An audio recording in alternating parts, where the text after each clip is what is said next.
के लोग, जो अपने कहते हैं सबसे ऊंची जात के, एक जात विशेष के लोग हमारे स्वागत पे काला झंडा लेके खड़े थे। अरे जिसके दिल में काला है, जिसका दिल काला है, जिसका मन काला है, जिसका विचार काला है, वो काला झंडा लेके ही आएगा। पिछली रात में कुछ लोगों ने आपके इसी शिलाकूट के पास उदहीन गांव में भारतीय संविधान निर्माता परम पूज्य बाबा डॉक्टर अम्बेडकर की मूर्ति खंडित करने का पाप किया। यह जबकि पुलिस प्रशासन ने रातों रात वहां दूसरी नई मूर्ति लगवा दी, लेकिन इसके बावजूद भी नई मूर्ति लग गई। इसके लिए मैं पुलिस प्रशासन को धन्यवाद तो देता हूं, लेकिन उस मूर्ति को खंडित करने वाले लोग अगर गिरफ्तार नहीं हुए तो भी आपकी खैर नहीं, इस बात को भी समझ लीजिएगा। मूर्ति लगा देना ये आपका अच्छा काम है, लेकिन अपराधियों को चिन्हित कर उनको गिरफ्तारी न करना अपराधियों को बचाने का पाप होगा।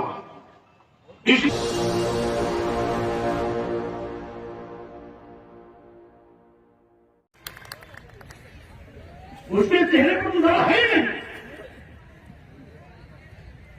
लेकिन साथियों मैं कहना चाहता हूं, मैंने देखा था हम लोग विपक्ष में बहुत दिन तक काला झंडा मुर्दाबाद बोलते थे सत्ता पक्ष के खिलाफ,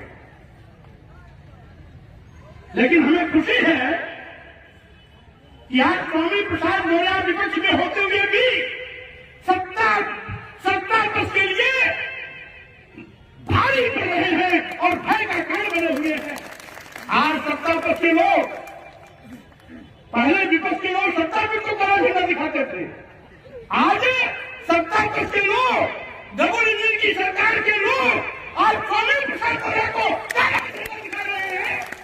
इसका मतलब है स्वामी प्रसाद मौर्य डबल इंजन सरकार पर भारी पड़ रहे हैं। इसलिए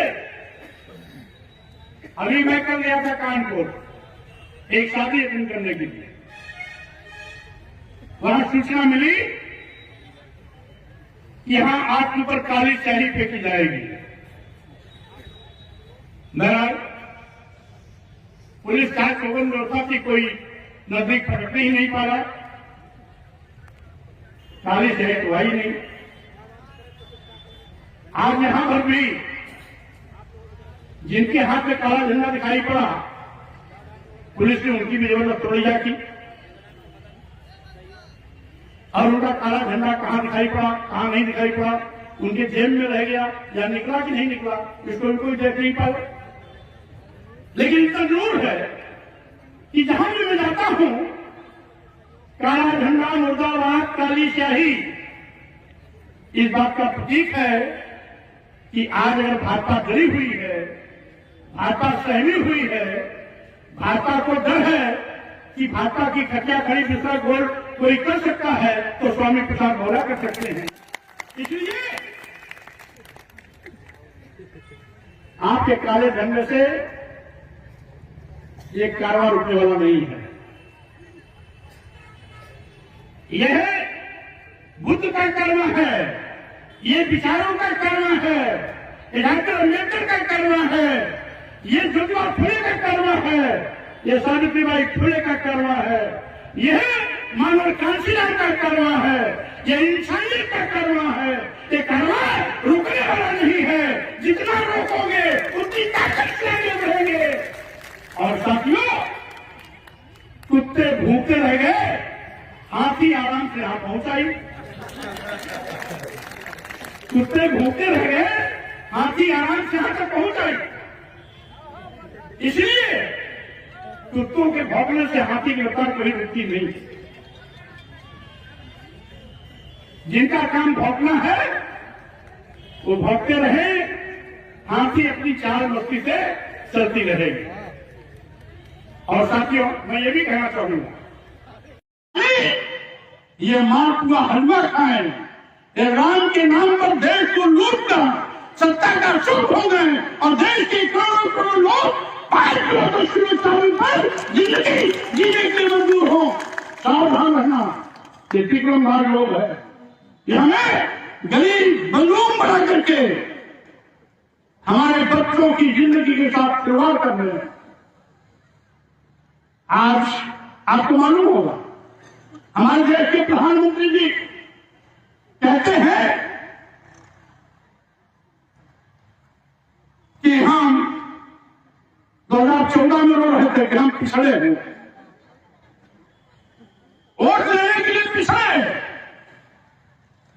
और जब नौकरी देने की बात आती तो कहते नहीं हम पिछड़े विश्वास नहीं करते, हम गरीबी विश्वास करते हैं।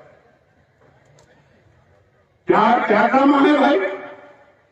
आप वोट लेने में पिछड़े होने की नौटंकी करते हो, और जब पिछड़ों को आरक्षण देने की बात आती है तो कहते हो पिछड़े में हम विश्वास नहीं करते, हम गरीबी विश्वास करते हैं।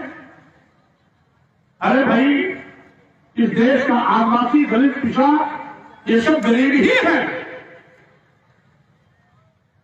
और इसीलिए मैं कहना चाहता हूं माननीय प्रधानमंत्री जी, पिछड़ों का वोट देकर के पिछड़ों के साथ धोखा देना ज्यादा दिन तक आपका यह मंसूबा फलने वाला नहीं है। और नहीं, हम बात कर तो नौजवान भी जान दिया कि लिटरल एंट्री के नाम पर माननीय प्रधानमंत्री जी ने 340 आईएएस बनाए। 340 आईएएस में एक भी दलित नहीं, एक भी आदिवासी नहीं, एक भी पिछड़ा नहीं, और वोट देंगे पिछड़े के नाम पर। मैं देश के आदिवासियों को पिछड़ों को कहना चाहता हूं, ऐसे धोखेबाजों को आपको समझना होगा। चिकनी चुपड़ी बातों में आकर उनके मकर जाल से आपको बचना होगा। भगवान बुद्ध ने कहा था, अब दीपो हो, अपना प्रकाश स्वयं हो। ये तभी संभव है जब आपके अंदर अच्छी तालीम होगी, अच्छी पढ़ाई लिखाई होगी, अच्छी सोच होगी, समझने की शक्ति होगी, तो अच्छा क्या है, बुरा क्या है, ये जानकारी बिना बताए हमें हो जाएगी। आज मैं अपने नौजवानों से कहना चाहता हूं, केवल बीए, एमए, बीएससी, एमएससी या बीकॉम, एमकॉम या इंजीनियर और डॉक्टर की डिग्री लेने से कोई पढ़ा लिखा नहीं हो जाता। पढ़ा लिखा का मतलब आपकी थिंकिंग डेवलप होनी चाहिए, सोच और समझदारी बढ़नी चाहिए।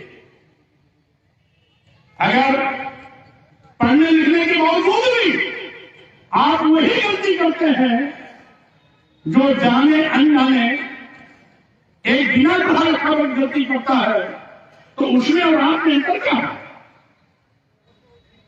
हमने देखा है, ढोंग ढकलते पाखंड में सबसे ज्यादा लाइन में रखते हैं कौन?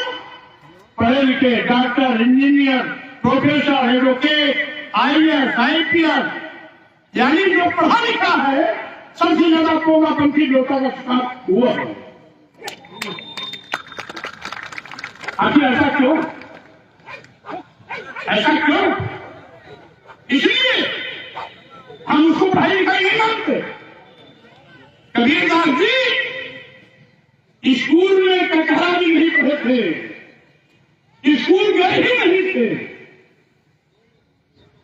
कटहरा भी नहीं जानते थे, लेकिन कबीरदास जी की समझ वैज्ञानिक की नतीजा है कि कबीर जी के एक एक वाक्य पर आज विश्वविद्यालयों में लोग शोध करते हैं, पीएचडी की डिग्री लेते हैं।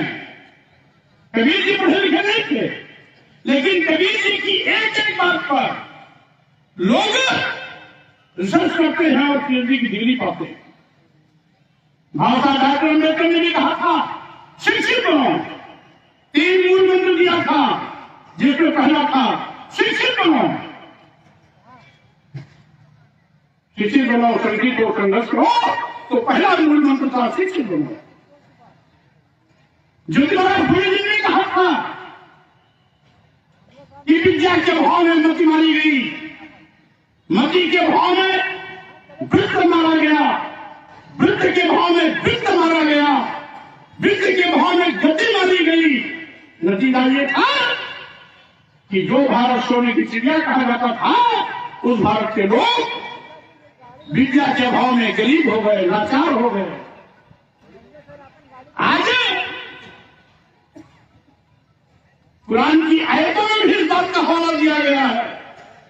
मोहम्मद शाह ने कहा है अपने इस्लाम धर्म के लोगों को संबोधित करते हुए कहा कि भाइयों, इल्म लेना जरूरी है। अगर इल्म लेने के लिए आपको चीन भी जाना पड़े तो चीन चले जाना, लेकिन इल्म जरूर हासिल करना, ये मोहम्मद साहब ने भी कहा है। और साथियों, कुल सबका मकसद यही है कि हम भाईचारे का समाज बनाएं।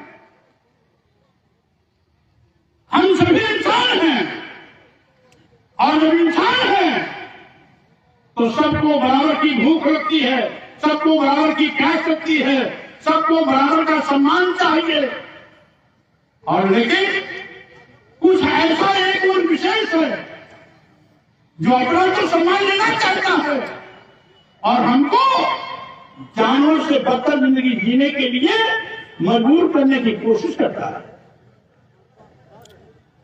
हम कहते हैं आखिर कब शुरू होंगे?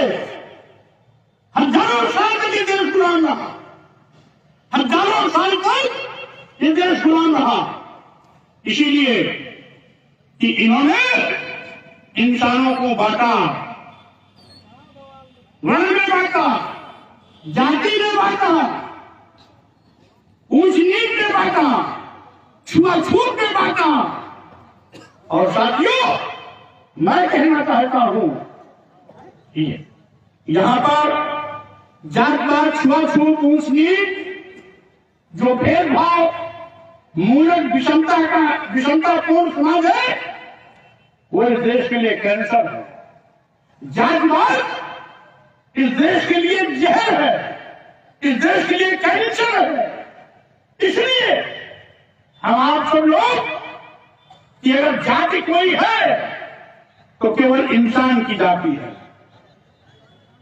और अगर किसी ने इसमें कुछ और बनाया है तो वो अपनी रोजी रोटी के लिए बनाया है, स्वार्थ के लिए बनाया है, धंधे के लिए बनाया है। जात तो इंसान की होती है, ब्राह्मण हो, क्षत्रिय हो, वैश्य हो, शूद्र हो, हिंदू हो, मुसलमान हो, ईसाई हो, बौद्ध हो, जैन हो, पारसी हो, सिख हो, कोई भी हो, सब इंसान है।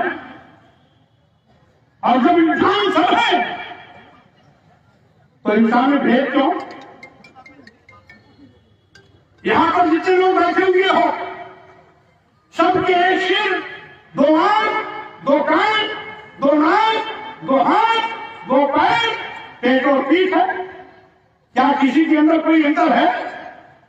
यहां जितने लोग बैठे हो सब इंसान के रूप में एक दिखाई पड़ रहे हो। ये दिखाई पड़ रहा है कि सभी इंसान है।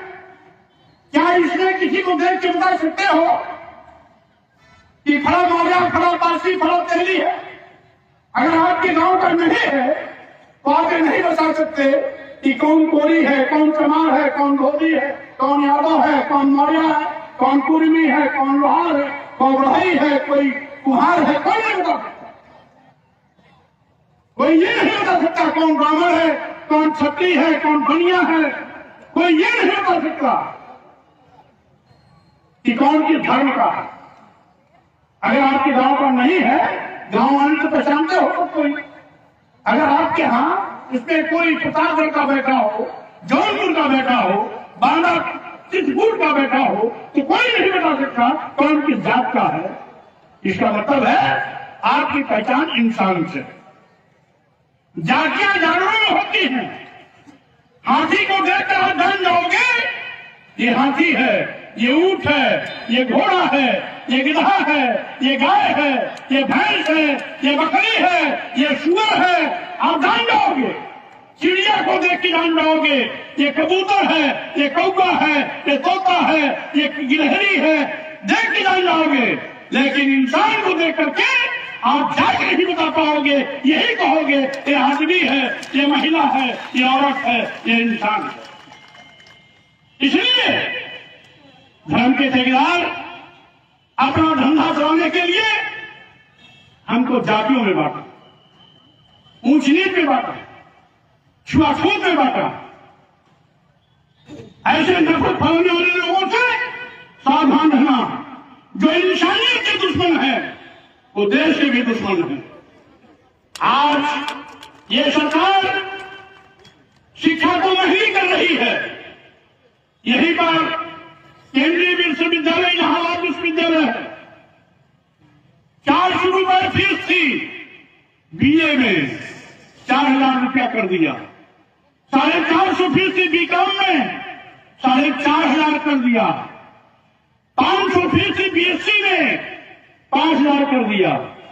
400 का 4,000, 450 का 4,500, 500 का 5,000। क्यों? इसलिए गांव गरीब का बेटा न पढ़ने पावे, गांव गरीब की बेटी न पढ़ने पावे, गांव के बच्चों को, गरीब के बच्चों को, आदिवासियों के बच्चों को, दलितों के बच्चों को, पिछड़ों के बच्चों को, गांव के गरीब समाज के बच्चों को भी ऊंची शिक्षा से रोका जाए। अगर पढ़ाई नहीं किए रहेंगे तो स्वाभाविक रूप से ये प्रोफेसर नहीं बन पाएंगे, आईएएस नहीं बन पाएंगे, आईपीएस नहीं बन पाएंगे, डॉक्टर नहीं बन पाएंगे, इंजीनियर नहीं बन पाएंगे। इसीलिए मोदी जी चला क्या रहे हैं विश्वकर्मा सम्मान समारोह, यानी लोहार के बेटे को लोहारी करनी है, बसुला उठान के लिए उसे कुछ पैसा दो, अपना पैसा चला। ये क्या भी जमाना है भाई। बाबा साहब डॉक्टर अम्बेडकर बता गए कि अब सबके लिए स्कूल खुले हैं, सबको किसी भी प्रकार की शिक्षा लेने का अधिकार है, सबको खुली छूट है किसी भी क्षेत्र में जाने की। आप doctor, engineer, advocate, professor, IAS, IPS या किसी भी क्षेत्र में आप जा सकते हैं। लेकिन बाबा साहब के संविधान को यह खत्म करने की कोशिश कर रहे हैं। इसीलिए 5 किलो 10 किलो चावल पर और देने वाले लोग होशियार रहना, यह तुम्हारे साथ धोखा हो रहा है। और मैं ये भी कहना चाहता हूं, आज पूरे प्रदेश में और देश में डबल इंजन की सरकार है। यह खुल्लम खुल्ला भेदभाव कर रही है, अनुसूचित जात, अनुसूचित जनजात, पिछड़ों का आरक्षण खत्म कर रही है। यही नहीं, 340 आईएएस लिटरल हिंदी के नाम पर चयनित आईएएस में एक भी आरक्षित वर्ग का व्यक्ति नहीं है। बीसी, एससी, एसटी कोई नहीं है। आजादी का 75वीं वर्षगांठ मनाई जा रही है। हम 75वीं वर्षगांठ मना रहे हैं और आज भी हमारे देश की राष्ट्रपति को मंदिर में जाने से रोक दिया जाता है। क्या बर्बाद करता है। हमारे देश की राष्ट्रपति को क्यों रोक दिया जाता है? क्योंकि वो आदिवासी समाज की महिला है। यही नहीं, इससे पहले भी राष्ट्रपति थे रामनाथ कोविंद जी, उनको भी राजस्थान के पुष्कर ब्रह्मा मंदिर में जाने से रोक दिया गया था। क्यों रोक दिया गया था? क्योंकि वो भी दलित समाज के थे, कोरी समाज के थे। उनको भी रोक दिया गया। यही नहीं, 2017 में अखिलेश यादव जी जब मुख्यमंत्री पद से हटे, 5 कालीदास स्मारक खाली किया, यही भारतीय जनता पार्टी के लोगों ने उस 5 कालीदास आवास को पहले गोमूत्र से धुला, उसके बाद गंगाजल से धुलवाया। क्यों? क्योंकि मुलायम सिंह यादव के बेटे यानी अखिलेश यादव जी यादव परिवार में पैदा हुए, अहिर घर में पैदा हुए, इसलिए उस घर को पवित्र करने के लिए ये गंगाजल से धुलवाते हैं। आज देश की आजादी के 75 साल की जाने के बावजूद भी जब भारतीय संविधान की नजर में हम सभी बराबर हैं, वर्ण जात धर्म लिंग भेद जन्मस्थान के आधार पर हम किसी के साथ कोई भेदभाव नहीं कर सकते हैं, हम सबका बराबर सम्मान करते हैं। तो साथियों, द्रौपदी मुर्मू जी को आदिवासी होने के नाते रोका जाता है, रामनाथ कोविंद जी को कोरी दलित समाज का होने के नाते रोका जाता है, अखिलेश यादव की कोठी गंगाजल से भाई जाती है क्योंकि वो अहिर का छोरा है, यादव घर में पैदा हुआ है, इसलिए ऐसा किया जाता है। और स्वामी प्रसाद मौर्य आज आ रहे थे आप यहां, तो एक जात वर्ग के लोग, केवल एक जात के लोग जो अपने कहते हैं हम सबसे ऊंची जात के हैं, एक जात विशेष के लोग हमारे स्वागत में काला झंडा लेके खड़े थे। अरे जिसके दिल में काला है, जिसका दिल काला है, जिसका मन काला है, जिसका विचार काला है, तो काला झंडा लेके ही आएगा। उसके चेहरे पर तो काला है ही नहीं। लेकिन साथियों, मैं कहना चाहता हूं, मैंने देखा था हम लोग विपक्ष में बहुत दिन तक काला झंडा मुर्दाबाद बोलते थे सत्ता पक्ष के खिलाफ, लेकिन हमें खुशी है कि आज स्वामी प्रसाद मौर्य विपक्ष में होते हुए भी सत्ता पक्ष के लिए भारी पड़ रहे हैं और भय का कारण बने हुए हैं। आज सत्ता पक्ष के लोग, पहले विपक्ष के लोग सत्ता पक्ष को काला झंडा दिखाते थे, आज सत्ता पक्ष के लोग, डबल इंजन की सरकार के लोग और स्वामी प्रसाद मौर्य को काला झंडा दिखा रहे हैं। इसका मतलब है स्वामी प्रसाद मौर्य डबल इंजन सरकार पर भारी पड़ रहे हैं। इसलिए अभी मैं कल गया था कानपुर एक शादी अटेंड करने के लिए, वहां सूचना मिली कि यहां आपके ऊपर काली स्याही फेंकी जाएगी। बहरहाल पुलिस का चौबन व्यवस्था थी, कोई नजदीक पकड़ते ही नहीं पाया, काली स्याही तो आई नहीं। आज यहां पर भी जिनके हाथ में काला झंडा दिखाई पड़ा, पुलिस ने उनकी भी जबरदस्त तोड़ीजा की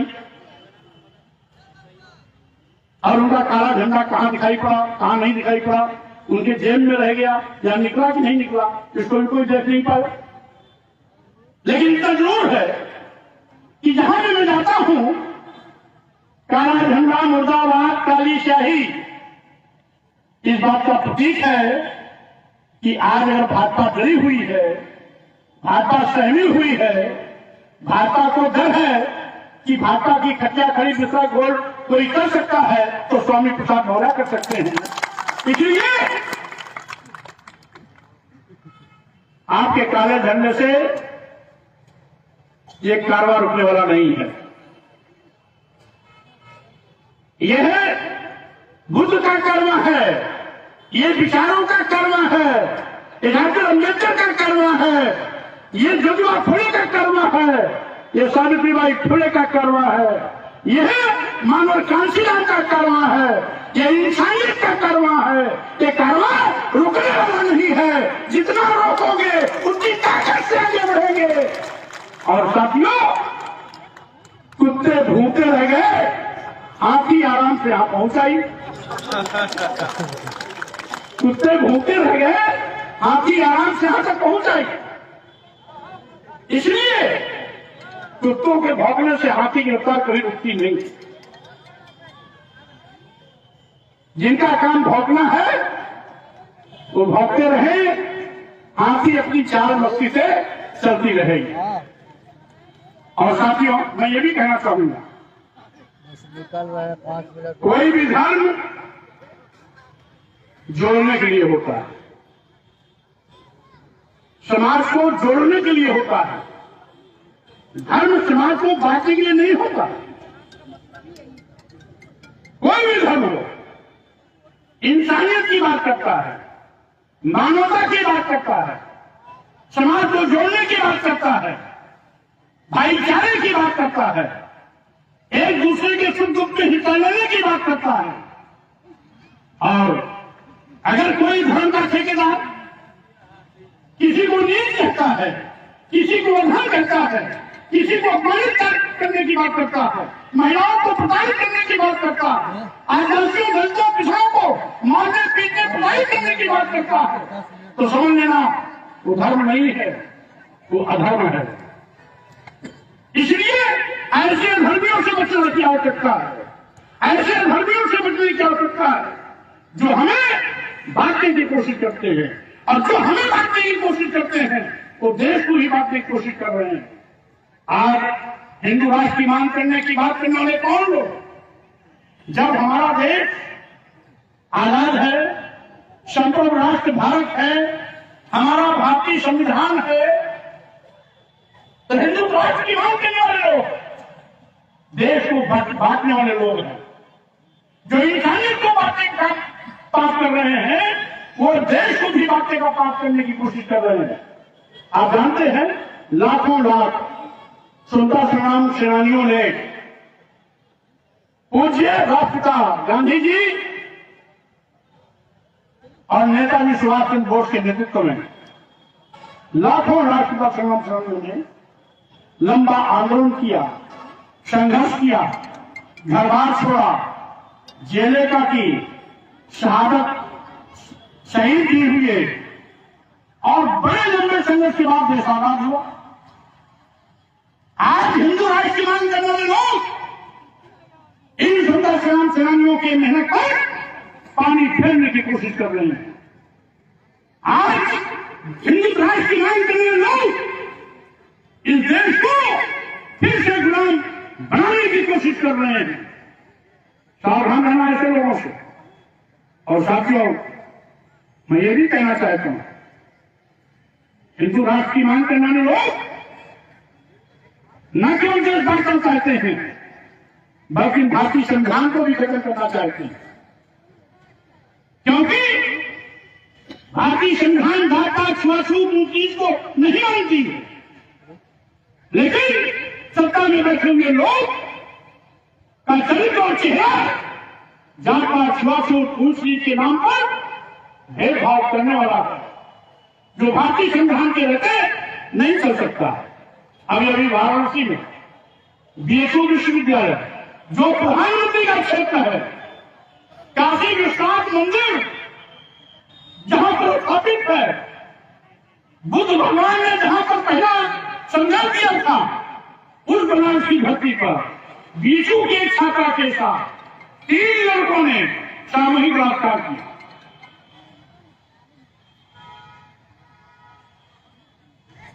अपराधी पकड़े गए।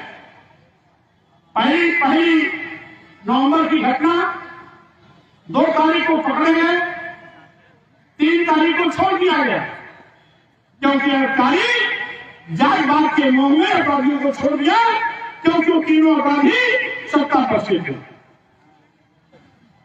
जब विरोधी पार्टियों के लोगों ने बड़ा वहां पर आंदोलन किया, छात्र छात्राओं ने आंदोलन किया, तब जाकर के अभी 1 हफ्ता पहले उन तीनों आरोपियों की गिरफ्तारी हुई।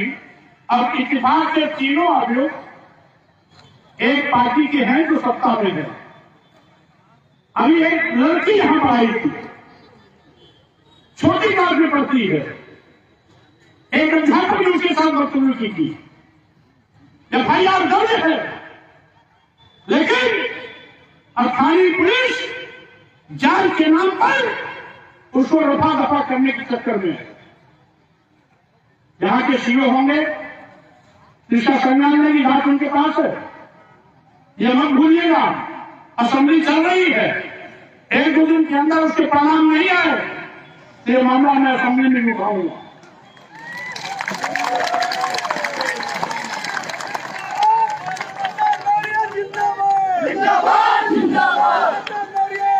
और अधिकारी इस बात को भी जान लें, अधिकारी इस बात को भी जान लें, सरकारें आपकी ओर जाती रहती हैं, लेकिन आपको लंबी नौकरी करनी है। अगर आपका भेदभाव चरित्र रहेगा तो स्वाभाविक रूप से तख्ता पलटने के बाद आप भी पलटे जाओगे और आपके भी खिलाफ कड़ी से कड़ी कार्रवाई होगी। इसलिए निष्पक्ष और भेदभाव रहित काम होना चाहिए, उस लड़की को न्याय मिलना चाहिए। इसलिए अपराधियों के खिलाफ कड़ी कार्रवाई हो, ऐसी मेरी चाहत है। आज पिछली रात में कुछ लोगों ने आपके इसी शिलाकूप के पास उदहीन गांव में भारतीय संविधान निर्माता परम पूज्य बाबा डॉक्टर अम्बेडकर की मूर्ति खंडित करने का पाप किया। यह की पुलिस प्रशासन ने रातों रात वहां दूसरी नई मूर्ति लगवा दी, लेकिन इसके बावजूद भी नई मूर्ति लग गई। इसके लिए मैं पुलिस प्रशासन को धन्यवाद तो देता हूं, लेकिन उस मूर्ति को खंडित करने वाले लोग अगर गिरफ्तार नहीं हुए तो भी आपकी खैर नहीं, इस बात को भी समझ लीजिएगा।